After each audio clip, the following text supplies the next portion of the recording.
Hi friends, എല്ലാവർക്കും സജൂസ് കിച്ചണിലേക്ക് സ്വാഗതം. ഇളനീർ പുഡിംഗ്.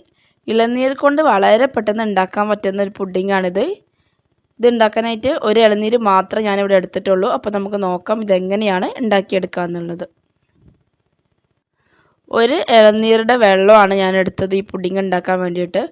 അപ്പം ഒരു ഇളനീരിൻ്റെ വെള്ളം എന്ന് പറഞ്ഞാൽ 1.5 കപ്പ് വെള്ളം ഉണ്ടായിരുന്നു മെഷറിംഗ് കപ്പിൽ. അപ്പോൾ അത് വെച്ചിട്ടാണ് ഞാൻ ഈ പുഡിംഗ് ഉണ്ടാക്കിയെടുത്തത്.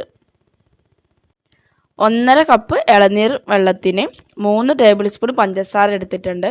അത് നമ്മുടെ വെള്ളത്തിൻ്റെ മധുരത്തിനനുസരിച്ചിട്ട് എടുക്കാം കേട്ടോ. അപ്പോൾ കുറച്ചുകൂടി നല്ല മധുരമൊക്കെ ഉള്ള വെള്ളമാണെങ്കിൽ പഞ്ചസാര അതിനനുസരിച്ചിട്ട് നോക്കിയിട്ട് എടുത്താൽ മതി. പുഡിങ്ങിൽ ഈ ഇളനീർ വെള്ളത്തിൽ പഞ്ചസാര കലക്കിയിട്ട് മധുരം ഒന്ന് നോക്കാം. മധുരം ഒന്ന് കുറച്ച് മുന്നിട്ട് നിൽക്കണം, എങ്കിലേ പുഡിങ് സെറ്റായി കഴിഞ്ഞാൽ മധുരം ഉണ്ടാവുള്ളൂ. അപ്പോൾ അതിനനുസരിച്ചിട്ട് പഞ്ചസാര എടുക്കാം. ഇനി ഇതിലേക്ക് 6 ഗ്രാംസ് ചൈന ഗ്രാസ് വേണം. ചൈന ഗ്രാസ് പറഞ്ഞാൽ നമ്മുടെ അഗർ. ഇനി കുറച്ച് ഇളനീരിൻ്റെ ചെറിയ ചെറിയ പീസ് ഞാൻ കട്ട് ചെയ്തെടുത്തിട്ടുണ്ട്. അത് ലാസ്റ്റ് പുഡിംഗ് ഉണ്ടാക്കി കഴിഞ്ഞതിന് ശേഷം ഒന്ന് ഗാർണിഷ് ചെയ്തെടുക്കാൻ വേണ്ടിയിട്ടാണ്. ഇതേപോലെ ചെറിയ നൈസായിട്ടുള്ള പീസായിട്ട് ഒന്ന് കട്ട് ചെയ്തെടുക്കാം, എങ്കിലേ പുഡിംഗ് കഴിക്കുമ്പോൾ ആ ടേസ്റ്റ് ഉണ്ടാവുള്ളൂ പീസിൻ്റെ. ഇത്രയും സാധനങ്ങൾ മാത്രം മതി ഈ പുഡിംഗ് ഉണ്ടാക്കിയെടുക്കാനായിട്ട്. കാര്യമായിട്ട് വേണ്ടത് ഒരു ഇളനീര് മാത്രമാണ്, കുറച്ച് അഗറും. ആദ്യം തന്നെ നമുക്ക് ഈ ചൈന ഗ്രാസ് ഒന്ന് അലിയിച്ചെടുക്കണം. അപ്പോൾ അതിന് വേണ്ടിയിട്ട് ഞാൻ ഇതേപോലത്തെ ഒരു നോൺ സ്റ്റിക്ക് പാത്രത്തിൽ ഇട്ട് കൊടുക്കാൻ വേണ്ടി പോവാണ്. ഇത് നമ്മൾ കുറച്ച് നേരം ഒരു 30 മിനിറ്റൊക്കെ വെള്ളത്തിൽ കുതിർത്ത് വെക്കുകയാണെങ്കിൽ പെട്ടെന്ന് അലിഞ്ഞ് കിട്ടും കേട്ടോ. അപ്പോൾ ഞാനിവിടെ കുതിർത്തൊന്നും വെക്കുന്നില്ല, ഡയറക്റ്റായിട്ട് തന്നെ അലിയിച്ചെടുക്കാൻ വേണ്ടി പോവാണ്. സാധാരണ നമ്മൾ പച്ചവെള്ളം ഒഴിച്ചിട്ടാണ് അലിയിച്ചെടുക്കാറ്. ഇവിടെ ഇളനീരിൻ്റെ വെള്ളം ഉള്ളത് കൊണ്ട് ഒരു 1/2 കപ്പ് ഇളനീർ വെള്ളം തന്നെ ഒഴിച്ച് കൊടുത്താൽ മതി. വെള്ളം ഒഴിച്ച് കൊടുക്കരുത്. വെള്ളം ഒഴിച്ച് കൊടുക്കുകയാണെങ്കിൽ പുഡിങ്ങിലൊരു വെള്ളത്തിൻ്റെ ടേസ്റ്റൊക്കെ വരും. അപ്പോൾ പുഡിങ് അത്ര ടേസ്റ്റായിട്ടൊന്നും തോന്നില്ല. അപ്പോൾ അതുകൊണ്ട് ഇളനീർ വെള്ളത്തിൽ തന്നെ അലിയിച്ചെടുക്കാൻ വേണ്ടിയിട്ട് ഒരു 1/2 കപ്പ് ഇളനീർ വെള്ളം ഇതിലേക്ക് ഒഴിച്ചു കൊടുക്കാം. ഇനി ഇത് ഗ്യാസിൽ ഒന്ന് അലിയിച്ചെടുക്കാൻ വേണ്ടി പോകുന്നതിന് മുമ്പായിട്ട് ബാക്കിയുള്ള ഇളനീർ വെള്ളം ഉണ്ടല്ലോ, അപ്പോൾ അതിലേക്ക് നമുക്ക് പഞ്ചസാരയൊക്കെ ഇട്ടിട്ട് ഒന്ന് മിക്സ് ചെയ്തിട്ട് വെക്കാം. അപ്പോൾ നമുക്കിത് അലിഞ്ഞ് കഴിഞ്ഞ് കഴിഞ്ഞാൽ അതിലേക്ക് അത് ഒഴിച്ചു കൊടുക്കണം. അപ്പോൾ അതിന് മുമ്പായിട്ട് ഞാൻ ഇനി ബാക്കിയുള്ള ഇളനീർ വെള്ളത്തിൽ പഞ്ചസാര ഇട്ടിട്ട് ഒന്ന് മിക്സ് ചെയ്തെടുക്കാൻ വേണ്ടി പോവാണ്. 3 ടേബിൾ സ്പൂൺ പഞ്ചസാരയാണ് കേട്ടോ ഞാനിവിടെ ഇടുന്നത്. അത് ഇട്ട് കഴിഞ്ഞാൽ തന്നെ അത്യാവശ്യം നല്ല മധുരമൊക്കെ ഉണ്ട് പുഡിങ്ങിന്. അപ്പോൾ അത് നോക്കിയിട്ട് മധുരം നോക്കിയിട്ട് വേണമെങ്കിൽ ഇട്ട് കൊടുക്കാം കേട്ടോ. കുറച്ച് മധുരം മുന്നിട്ട് നിൽക്കണം, എങ്കിലേ പുഡിങ് സെറ്റായി കഴിഞ്ഞ് കഴിഞ്ഞാൽ പുഡിങ്ങിന് മധുരം ഉണ്ടാവുള്ളൂ. പിന്നെ നന്നായിട്ടൊന്ന് മിക്സ് ചെയ്തെടുക്കാം. പഞ്ചസാര ഫുള്ള് ഇപ്പോൾ തന്നെ അലിയിച്ചെടുക്കാം കേട്ടോ. നമ്മളിനി ഗ്യാസിൽ വെച്ചിട്ട് ജസ്റ്റ് ഒന്ന് തിളപ്പിക്കുന്നേ ഉള്ളൂ. അപ്പം ഞാനിവിടെ ചൈന ഗ്രാസ് മെൽറ്റ് ചെയ്യാൻ വേണ്ടി വെച്ചിട്ടുണ്ട്. ലോ ഫ്ലെയിമിൽ ഇട്ടിട്ട് മെൽറ്റ് ചെയ്തെടുക്കുക. കുറച്ച് ടൈം എടുക്കും ഇതൊന്ന് അലിഞ്ഞ് കിട്ടാൻ വേണ്ടിയിട്ട്. നമ്മൾ സോക്കൊന്നും ചെയ്ത് വെച്ചിട്ടില്ലല്ലോ, അപ്പോൾ അതുകൊണ്ടാണ്. അപ്പോൾ ഇതൊന്നിങ്ങനെ ഇളക്കി കൊടുത്തിട്ട് ഒന്ന് നന്നായിട്ട് മെൽറ്റ് ചെയ്തെടുക്കുക. ചൈന ഗ്രാസ് ഇവിടെ ഇപ്പം നന്നായിട്ട് അലിഞ്ഞ് വന്നിട്ടുണ്ട്. ഇനി നമ്മൾ ഇളനീർ വെള്ളത്തിൽ നേരത്തെ പഞ്ചസാര മിക്സ് ചെയ്തിട്ട് വെച്ചിട്ടുണ്ടായിരുന്നല്ലോ, ആ മിക്സ് നമുക്കിനി ഇതിലേക്ക് ഒഴിച്ചു കൊടുക്കാം. ഇത് ലോ ഫ്ലെയിമിൽ തന്നെ വെച്ചിട്ട് വേണം കേട്ടോ ഇതൊക്കെ ചെയ്യാനായിട്ട്. ഫ്ലെയിം കൂട്ടുകയും കുറയ്ക്കുകയും ഒന്നും ചെയ്യേണ്ട, ലോ ഫ്ലെയിമിലിട്ടിട്ട് തന്നെ ചെയ്തെടുക്കാം. ഇനി നമ്മളിത് ഒഴിച്ച് കഴിഞ്ഞ് കഴിഞ്ഞാൽ പുഡിങ്ങിൻ്റെ മിക്സ് തിളയ്ക്കുകയേ ചെയ്യരുത്. നമ്മൾ ഏത് പുഡിങ് ഉണ്ടാക്കുകയാണെങ്കിൽ നമ്മൾ മിക്സ് തിളപ്പിക്കാറില്ല, ജസ്റ്റ് ഒന്ന് ചൂടാക്കാറേ ഉള്ളൂ. അപ്പോൾ ഇനി ഇതൊരു 1 മിനിറ്റ് ഒന്ന് എല്ലാം കൂടി ഒന്ന് മിക്സായിട്ട് ജസ്റ്റ് ഒന്ന് ചൂടാക്കാൻ വേണ്ടി വെക്കാം. വെള്ളം തിളയ്ക്കേണ്ട ആവശ്യമില്ല കേട്ടോ, തിളച്ച് കഴിഞ്ഞാൽ പുഡിങ് ശരിയാവില്ല. ജസ്റ്റ് ഒന്ന് മിക്സ് ചെയ്തെടുക്കാം. 1 മിനിറ്റ് വെച്ചിട്ട് ലോ ഫ്ലെയിമിൽ തന്നെ വെച്ചാൽ മതി.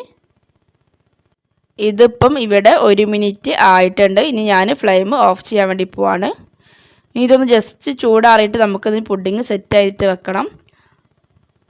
അതിന് മുമ്പായിട്ട് ഇതൊരു അരിപ്പ വെച്ചിട്ട് ഒന്ന് അരിച്ചെടുക്കണം. അതെന്തിനാന്ന് വെച്ച് കഴിഞ്ഞാൽ നമ്മുടെ ഈ ചൈന ഗ്രാസ് ഉരുക്കി കഴിഞ്ഞാൽ അതിൽ ചെറിയ എന്തെങ്കിലുമൊക്കെ പാർട്സൊക്കെ ഉണ്ടാവും. അപ്പോൾ അത് പോയിട്ടില്ലെങ്കിൽ പുഡിങ് നന്നായിട്ട് സെറ്റായിട്ട് കിട്ടില്ല. അപ്പോൾ അതുകൊണ്ട് ജസ്റ്റ് ഒന്ന് ഒരു അരിപ്പ വെച്ചിട്ട് ഇതൊന്ന് അരിച്ചെടുക്കാം. അപ്പോൾ ഞാനിവിടെ ഇത് അരിപ്പ വെച്ചിട്ട് ഒന്ന് അരിച്ചെടുത്തിട്ടുണ്ട്. ഇനി നമുക്കിത് പുഡിങ് സെറ്റ് ചെയ്യാനുള്ള പാത്രത്തിൽ മാറ്റാം. നമുക്ക് ഏത് പാത്രത്തിൽ വേണമെങ്കിലും പുഡിങ് സെറ്റ് ചെയ്തെടുക്കാം കേട്ടോ. അപ്പോൾ ഞാൻ ഇതേപോലത്തെ ഒരു സിലിക്കൺ മോൾഡും ഒരു ഗ്ലാസിൻ്റെ ഒരു പാത്രമാണ് എടുത്തിരിക്കുന്നത്. അപ്പോൾ നമ്മളിനി പുഡിങ് സെർവ് ചെയ്യാനുള്ള പാത്രത്തിൽ തന്നെ വെക്കുകയാണെങ്കിൽ അങ്ങനെയും ചെയ്യാം കേട്ടോ. അപ്പോൾ നമ്മളിനി മോൾഡിൽ നിന്നൊന്ന് മാറ്റിയെടുക്കേണ്ട ആവശ്യമൊന്നുമില്ല, അതിൽ ഡയറക്റ്റായിട്ട് തന്നെ സെർവ് ചെയ്യാം. ഇതിപ്പോൾ ഞാൻ സിലിക്കൺ മോഡിൽ ഒഴിച്ച് വെക്കുന്നത് എന്താ വെച്ച് കഴിഞ്ഞാൽ സെറ്റായി കഴിഞ്ഞ് കഴിഞ്ഞാൽ അതിൽ നിന്നൊന്ന് മാറ്റിയിട്ട് കാണാൻ വേണ്ടിയിട്ടാണ്, കുറച്ച് ഭംഗിക്ക് വേണ്ടിയിട്ടാണ്. അപ്പോൾ നിങ്ങൾ ഡയറക്റ്റായിട്ട് പുഡിംഗ് സെർവ് ചെയ്യുന്ന പാത്രത്തിലാണെങ്കിൽ അങ്ങനെ ഒഴിച്ച് വെച്ചാലും മതി. അതൊക്കെ ഓരോരുത്തരും അവരുടെ ഇഷ്ടത്തിനനുസരിച്ച് ചെയ്യാം. ഞാനിവിടെ ഇതിൽ 3ലാണ് പുഡിംഗ് സെറ്റ് ചെയ്യാൻ വേണ്ടി വെച്ചത്. ഇനി ഇതിലേക്ക് നമുക്ക് കുറച്ച് ഇളനീരിൻ്റെ പീസുകളുണ്ടല്ലോ, നമ്മൾ നേരത്തെ കട്ട് ചെയ്ത് വെച്ച ചെറിയ ചെറിയ കുഞ്ഞു പീസുകൾ, അതൊക്കെ ഇതിലേക്കൊന്ന് ഇട്ട് കൊടുക്കാം. അതും കൂടി ഇട്ട് കൊടുക്കുമ്പോൾ നമ്മൾ പുഡിംഗ് കഴിക്കുന്ന ടൈമിൽ അതൊക്കെ കടിക്കുമ്പോൾ ഒരു പ്രത്യേക ടേസ്റ്റാണ് കേട്ടോ. അപ്പോൾ അതിന് വേണ്ടിയിട്ടാണ് ചെറിയ ചെറിയ ഈ പീസുകളൊക്കെ ഇട്ട് കൊടുക്കുന്നത്. ഇവിടെ പുഡിംഗ് സെറ്റ് ചെയ്യാനായിട്ടുള്ള 3 പാത്രത്തിൽ വെച്ചത് ഇപ്പോൾ ഇവിടെ റെഡി ആയിട്ടുണ്ട്. ഇനി ഇതൊരു ഫ്രീസറിൽ വെക്കേണ്ട, താഴെ ഒരു 5 മണിക്കൂർ വെക്കാം.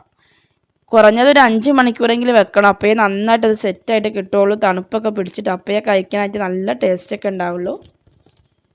ഇതിപ്പോൾ ഞാനിവിടെ 5 മണിക്കൂർ ഫ്രിഡ്ജിൽ വെച്ചതാണ്. ഇത് നന്നായിട്ട് സെറ്റായിട്ട് വന്നിട്ടുണ്ട്. അപ്പോൾ ഞാൻ ഈ മോൾഡിൽ നിന്ന് ഇതൊന്നും എടുക്കുന്നതും കാണിക്കാം കേട്ടോ. അപ്പോൾ ഞാൻ ഈ സിലിക്കൺ മോൾഡിൽ വെച്ചതോട് കണ്ട ഈ സൈഡിൽ തന്നെ ഇങ്ങനെ ആക്കി കഴിഞ്ഞാൽ ഇത് പെട്ടെന്ന് തന്നെ ഇളകിപ്പോരും. അപ്പോൾ അത് ഡീമോൾഡ് ചെയ്യാൻ വളരെ എളുപ്പമാണ്. അപ്പോൾ അതുകൊണ്ടാണ് സിലിക്കൺ മോൾഡ് ഉപയോഗിക്കുന്നത്. അപ്പോൾ ഞാനിതവിടെ ഡീമോൾഡ് ചെയ്ത് എടുത്തിട്ടുണ്ട്. നല്ല അടിപൊളിയായിട്ട് തന്നെ പുഡിംഗ് റെഡി ആയിട്ട് കിട്ടിയിട്ടുണ്ട്.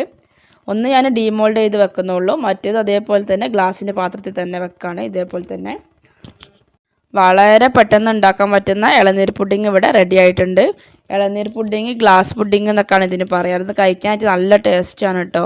ആ ഇളനീരിൻ്റെ ടേസ്റ്റൊക്കെ വരുമ്പോൾ പുഡിംഗ് നല്ല പ്രത്യേക ടേസ്റ്റാണ്.